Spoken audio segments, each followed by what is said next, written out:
नमस्कार साथियों, स्वागत है आपका एक बार फिर से ज्ञानकृत क्लासेस में। ये video HP TET arts preparation की 10th वीडियो रहने वाली है। इस वीडियो में हम बात करेंगे दिल्ली सल्तनत और इसके पहले वंश यानी गुलाम वंश के बारे में। तो चलिए वीडियो को हम शुरू करते हैं।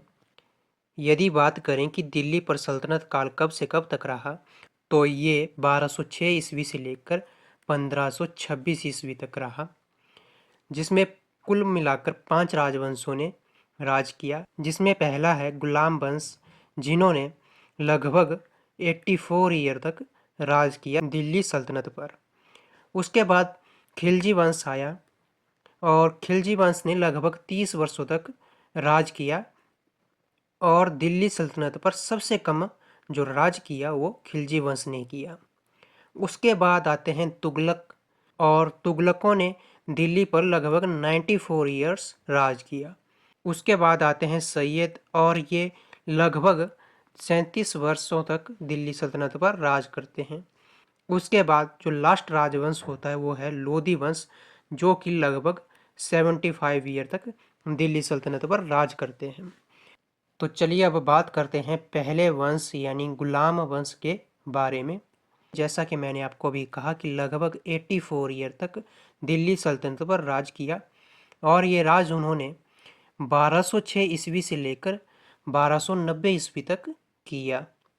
और गुलाम वंश की स्थापना कुतुबुद्दीन ऐबक ने की है।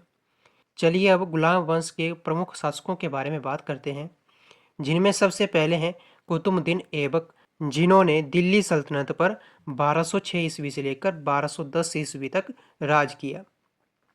जैसा कि मैंने आपको कहा कि यह गुलाम वंश के संस्थापक थे, और यह मोहम्मद गौर के गुलाम और सेनापति थे। और कुतुबुद्दीन ऐबक ने लाहौर को अपनी राजधानी बनाया, और कुतुबुद्दीन ऐबक द्वारा ही जो प्रसिद्ध मीनार कुतुब मीनार है उसकी भी नींव रखी गई। इसके अलावा दिल्ली में जो कुव्वत उल इस्लाम और अजमेर में 2.5 दिन का झोंपड़ा है, उसका निर्माण भी कुतुबुद्दीन ऐबक ने ही करवाया। ये जो दिल्ली में कुतुब उल इस्लाम और अजमेर में 2.5 दिन का झोंपड़ा है, ये दोनों ही मस्जिदें हैं जिनका निर्माण कुतुबुद्दीन ऐबक द्वारा करवाया गया है। आगे बात करते हैं कुतुबुद्दीन ऐबक के उपनाम के बारे में, जो है लाख बख्श यानी लाखों का दान करने वाला। और 1210 ईस्वी में कुतुबुद्दीन ऐबक की मृत्यु हो जाती है, और कुतुबुद्दीन ऐबक द्वारा दिल्ली सल्तनत पर लगभग 4 वर्षों तक राज किया जाता है।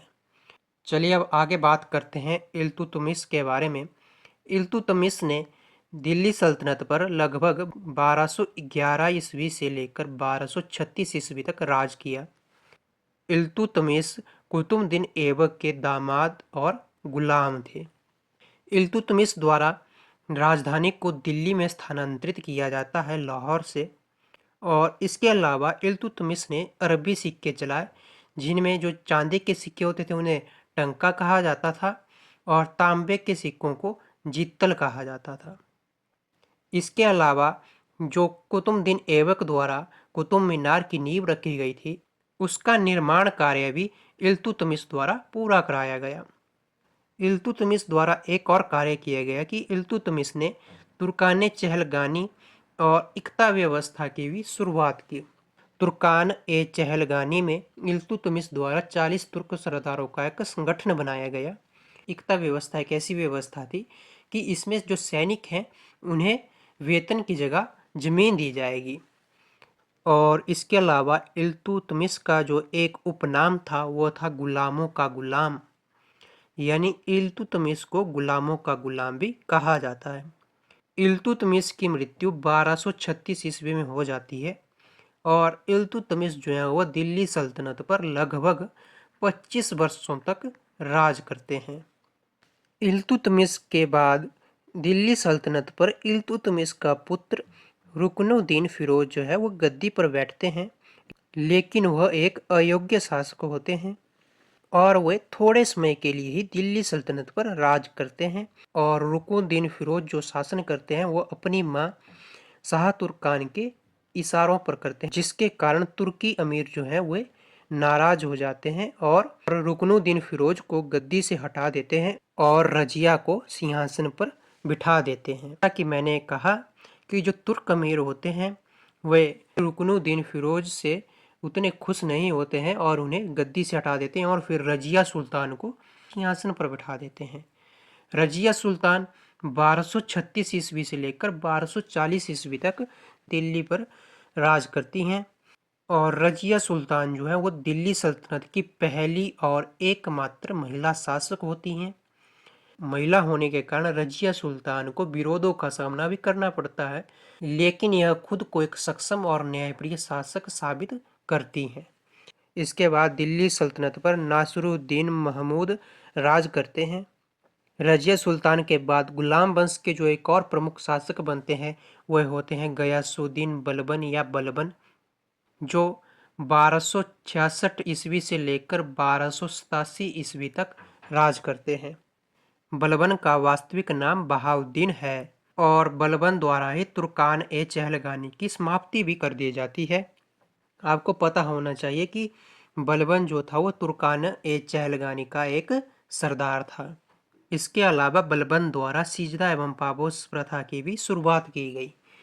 सिजदा का अर्थ हुआ सुल्तान के आगे सिर झुकाना और पैबोस का अर्थ हुआ सुल्तान के पैरों को चूमना। और बलबन द्वारा लौह एवं रक्त की नीति भी अपनाई गई और बलबन को उलुंग खान के नाम से भी जाना जाता है। और बलबन द्वारा लगभग 21 वर्षों तक दिल्ली सल्तनत पर राज किया गया। इसी के साथ गुलाम वंश के बारे में इतना ही। इस वीडियो में हमने दिल्ली सल्तनत के राजवंशों और गुलाम वंश के प्रमुख शासकों के बारे में जाना, जिसमें हमने कुतुबुद्दीन ऐबक के बारे में जाना, इल्तुतमिश के बारे में जाना, उसके बाद रजिया सुल्तान और फिर बलबन के बारे में। अगली वीडियो में हम बात करेंगे खिलजी वंश के बारे में। तो इस वीडियो में इतना ही। मिलते हैं अगले वीडियो में। तब तक के लिए सीखते रहिए, पढ़ते रहिए। जय हिंद, जय भारत।